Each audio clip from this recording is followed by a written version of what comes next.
Welcome to our channel columns collection. آج کی اس video میں اوریم مقبول جان صاحب کا جو کالم آپ کے سامنے پیش کریں گے، اس کا عنوان ہے مومن کی فراست ہو تو کافی ہے اشارہ۔ صغیر پاک و ہند سے انگریز کا رخصت ہونا جنگ عظیم دوم میں اتحادی افواج کی فتح کے بعد جنم لینے والے ایک نئے معاشی نوآبادیاتی بندوبست کے تحت ایک طے شدہ حقیقت بن چکا تھا۔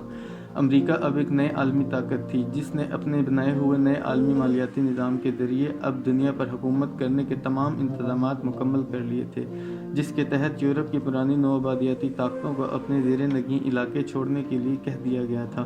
جنگ عظیم دوم سے تیار شدہ یورپ کی نوآبادیاتی طاقتیں برطانیہ، فرانس اور ہالینڈ کی کیا مجال کہ وہ اس امریکی خواہش اور واضح حکم کی سرتابی کرتیں۔ وہ تو خود اپنی اثر نو معاشی بحالی کے لیے امریکہ کے سرمایہ اور مدد کی محتاج اور دستے نظر تھیں، جو انہیں مارشل پلان کے ذریعے فراہم کیا گیا تھا۔ صرف معاشی مدد نہیں بلکہ نیٹو کے تحت امریکہ نے ان عالمی طاقتوں کے تحفظ کا ذمہ بھی لے لیا تھا۔ یہی وجہ ہے کہ صرف 10 سال کے اندر اندر ان یورپی طاقتوں نے اپنی کالونیوں سے اپنا بوریا بستر لپیٹا اور رخصت ہو گئیں۔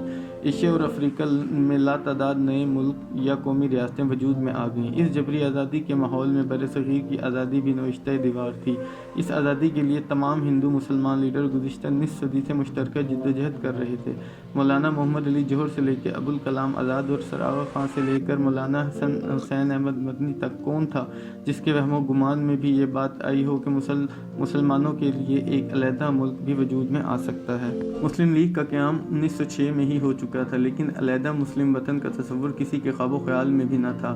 ان تمام رہنماؤں کی جدوجہد اور خلوص نیت پر کسی کو کلام نہیں، لیکن سرزمین ہندوستان پر علیحدہ مسلمان ملک کا خواب پیش کرنے کے لیے ایسی شخصیت نے جنم لیا جس کا دعویٰ تھا، اگر میرے دل کا آئینہ کسی خوبی سے خالی ہے، اگر میرے کلام میں قرآن مجید کے سوا کوئی ایک حرف بھی ہے، تو اے رسول اکرم صلی اللہ علیہ وآلہ وسلم، آپ کی روشنی تمام زمانوں کے لیے صبح کا سر و سامان ہے، اور آپ کی آنکھ سینے کی اندر کی سب چیزیں دیکھ رہی ہے۔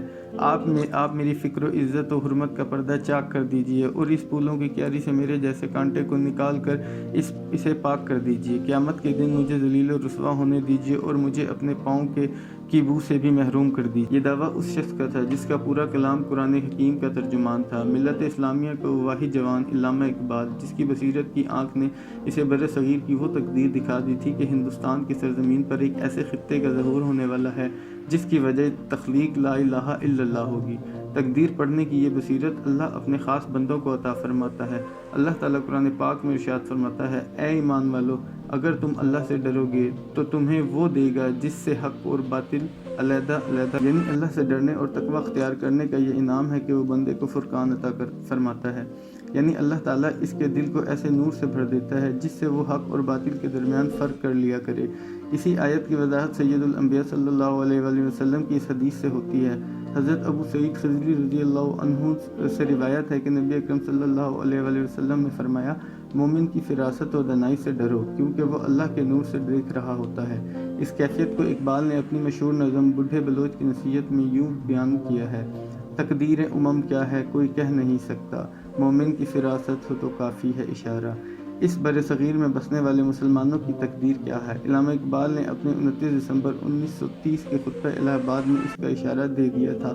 پورے خطبے کو پڑھتے چلے جائیے، آپ کو جہاں اسلام کا تصور و قومیت اور طرز زندگی کے بارے میں اصولی گفتگو ملے گی، مسلمانان ہند کی اسلامی تشخص کا تصور ملے گا، ہندوستان میں مسلمانوں اور ہندوؤں کے باہم تعلقات کا طریقہ کار نظر آئے گا، اور ان سب کے ساتھ ساتھ اس وقت تک ہونے والی جدوجہد آزادی اور انگریز حکومت سے مذاکرات کی تفصیل بھی ملے گی۔ لیکن جیسے ہی اس مرد مومن علامہ اقبال نے یہ تصور پیش کیا کہ وہ علاقے جو آپس میں ایک دوسرے کے ساتھ جغرافیائی طور پر ملحق ہیں اور جہاں مسلمانوں کی اکثریت رہتی ہے، انہیں ایک علیحدہ ریاستوں کی حیثیت حاصل ہونی چاہیے۔ یہاں اقبال کا لہجہ ایک نظریہ ساز والا نہیں رہتا، بلکہ ایک پیشگوئی کرنے والے شخص کا ہو جاتا ہے جو اپنی فراست سے یہ دیکھ رہا ہے کہ اس خطے میں مسلمانوں کے علیحدہ قوم کی شناخت ابھرنے والی ہے۔ اس لیے اقبال نے یہاں لفظ ڈیسٹنی یعنی مقدر استعمال کیا ہے۔ یوں لگتا ہے کہ جیسے ایک دور اندیش شخص جسے اللہ تعالیٰ نے مستقبل میں جھانکنے کی صلاحیت عطا کی ہو، وہ باطن کی آنکھ سے دیکھ رہا ہے کہ ہندوستان کا مستقبل کیا ہے اور کیسے یہ خطہ 2 حصوں میں تقسیم ہو جائے گا۔ حیرت کی بات یہ ہے کہ اقبال نے اس خطبے میں ریاست نہیں بلکہ ریاستوں کا لفظ استعمال کیا ہے۔ یعنی وہ علاقے جو مسلمانوں کی اکثریت رکھتے ہیں اور جغرافیائی طور پر جڑے ہوئے ہیں، ان کو ملا کر مسلمان ریاستیں وجود میں آئیں گی۔ اقبال کی یہ پیشگوئی آج ہر بہر پوری ہوتی نظر آتی ہے کہ پاکستان اور بنگلہ دیش دو علیحدہ علیحدہ اور ایک دوسرے سے دور علاقے تھے، مگر آج یہ دو مسلمان ریاستیں ہیں۔ لاکھ کہیں کہ بنگلہ دیش بنگالی قومیت کی بنیاد پر وجود میں آیا، لیکن اصل حقیقت یہ ہے کہ 1971 میں مسلمان بنگالی اور ہندو بنگالی کے فرق سے ایک دفعہ پھر بر صغیر میں دو قومی نظریہ زندہ ہوا۔ یہی وجہ ہے کہ بھارت میں بسنے والے ہندو بنگالیوں کو بنگالی کہا جاتا ہے، جبکہ بنگلہ دیش میں بسنے والے مسلمان بنگالیوں کو قومیت کا فریب دینے کے لیے بنگلہ دیشی کہا جاتا ہے۔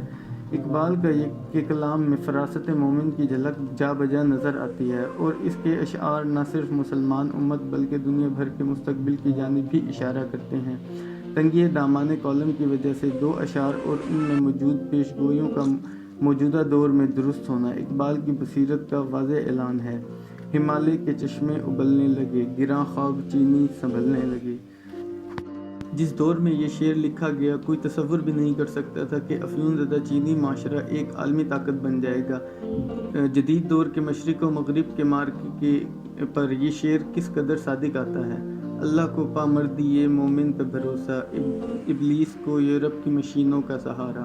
کیا 20 سالہ دہشت گردی کے خلاف مغرب کی مسلم امہ کے خلاف جنگ، اور اس جنگ میں افغان مسلمان ملت کے مومنوں کی پامردی نے ثابت نہیں کیا کہ اقبال کس طرح اللہ کی نصرت اور مدد کی خوشخبری دے رہا تھا؟